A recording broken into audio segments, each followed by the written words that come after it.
নমস্কার বন্ধুরা, কেমন আছেন সবাই? আশা করি সবাই ভালো আছেন, সুস্থ আছেন। মিথিকাস ডায়েরি আরেকটি ব্লগে আপনাদের স্বাগত জানাই। আজকে রবিবার, এখন সকাল 6টা বাজে। তো ভীষণ রকম ভাবে ব্যস্ততা। তার কারণ হচ্ছে আজকে আমার মেয়ের জন্মদিন।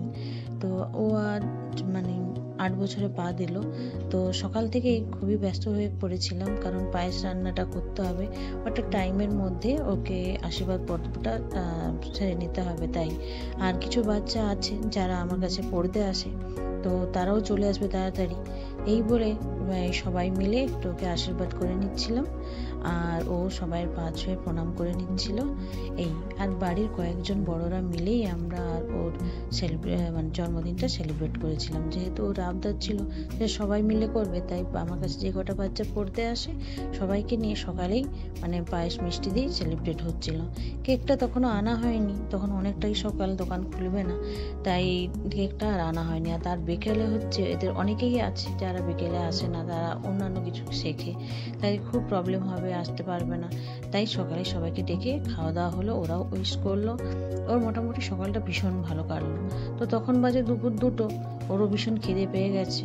যাই হোক, ওর পছন্দের মোটামুটি রান্না হয়েছে। তো চিংড়ি মাছের মালাইকারি, চাটনি আর রায়তা ছিল ওর সব থেকে ফেভারিট।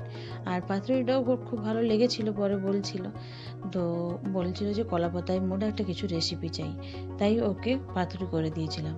আর আলু ভাজার ভাতটা দিয়ে ওর শুরুটা করে দিয়েছিলাম। তো বাকিটা ও নিজে নিজেই খেয়ে নেবে। তো এই করতে করতে আর মা ভাইও চলে এসছে। ওদেরও দুপুরের লাঞ্চটা কমপ্লিট হয়ে যাওয়ার পর তো ওরও তাড়াতাড়ি চলে যাবে, তাই 4টের দিকে আমরা কেকটা নিয়ে চলে এসেছি ওর বাবা আগেই। তারপরে ওর কেকটা কাটা হলো। তাই যারা বাড়িতেই ছিলাম বড়রা, সবাই উইশ করেই কেকটা কাটা হলো। তো খুবই খুশি হচ্ছিল, পছন্দ করে বাবার সঙ্গে গিয়ে ব্লুবেরি কেক নিয়ে এলো।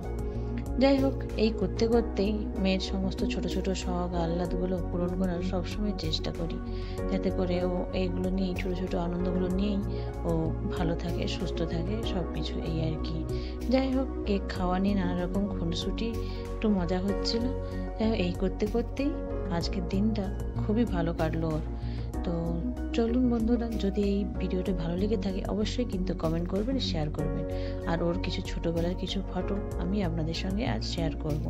যাই হোক, পুরো ভিডিওটা যদি আপনাদের ভালো লেগে থাকে অবশ্যই কিন্তু কমেন্ট করবেন, শেয়ার করবেন, আর অবশ্যই কিন্তু লাইক করবেন, আর সাবস্ক্রাইব করতে কিন্তু ভুলবেন না। ভালো থাকবেন, সুস্থ থাকবেন।